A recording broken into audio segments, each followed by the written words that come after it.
Vamos a hacer un pequeño adelanto para recordar nuestra infancia, amiguitos, cuando íbamos con pantalones cortos y cuando llevábamos zapatos de charol. Bueno, ellas llevaban zapatos de charol, nosotros no llevábamos tanto zapato de charol, alguno que otro. Bueno, a ver, hablamos ahora mismo con José Antonio Quiroga. José Antonio, buenas tardes. Muy buenas tardes.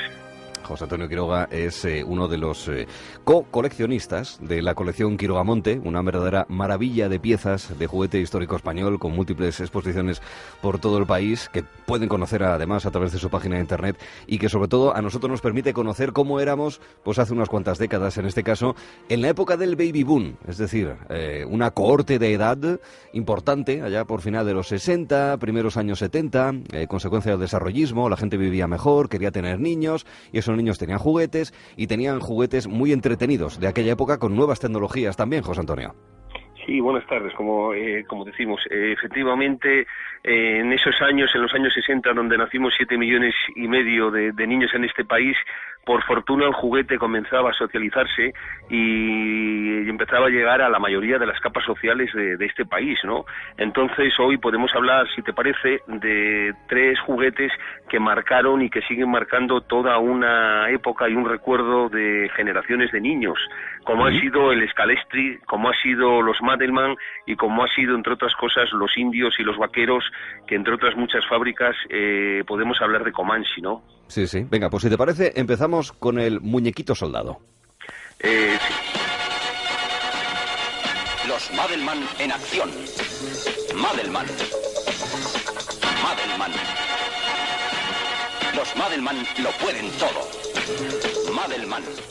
Para los que son niños ahora son los G.I. Joe de hace 40 años, más o menos, ¿no es así? Sí, además es la historia como vamos a comenzarla. Es una anécdota muy curiosa. El señor Arnau, que era el hijo del fundador de la empresa Esin, catalana, que entre otros juguetes fabricó el Esin Castillos o el Cinesin o también el Scalestri o los Madelman, además de los Tente, por citar algunos, se trasladó a Estados Unidos y allí casualmente era cuando triunfaba un muñeco de 30 centímetros que era el G.I. Joe, y fue como quiso, debido a ese éxito, llevarlo a España, pero con la peculiaridad de que en vez de 30 centímetros quería hacer un muñeco de 17 centímetros, que era la mínima medida para que se le pudiera confeccionar la ropa y coser las mangas de sus pequeñas camisas.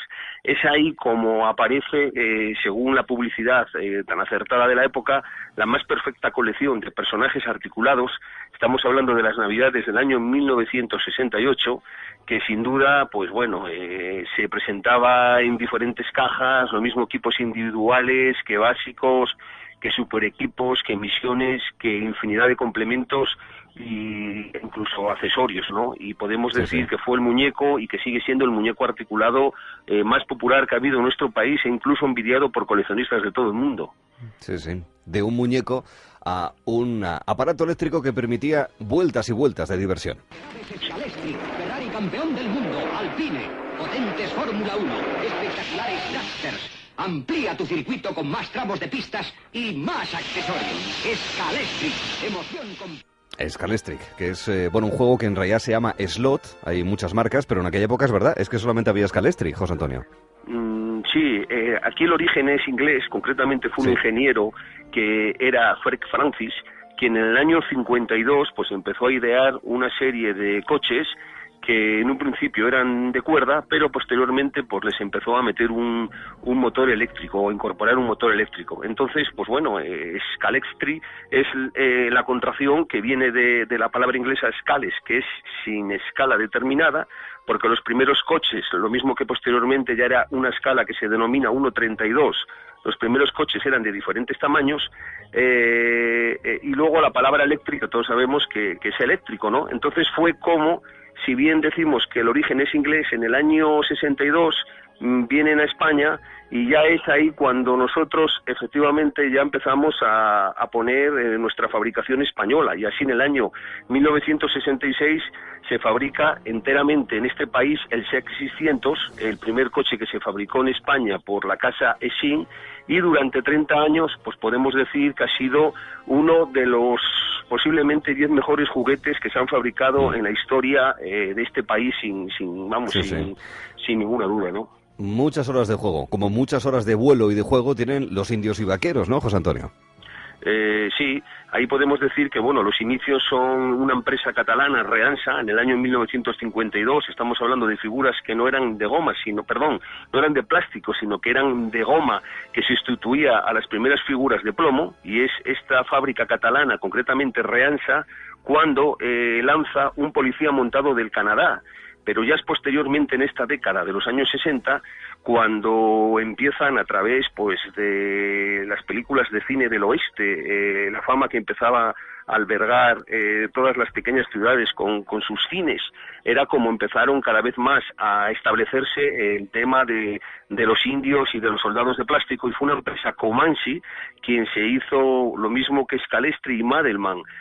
Se basaron en la publicidad de la época. Comanci tenía un lema que era juguete completo, juguete Comanci, y desde Barcelona, especializada en indios y soldados de plástico, pero también en cajas del oeste y en fuertes, aunque estos últimos eran de madera, es como todos los niños, o la mayoría de los niños de este país de los años 60 y de los años 70, empezamos a jugar pues con los cowboys, con los indios y con los soldados, ¿no?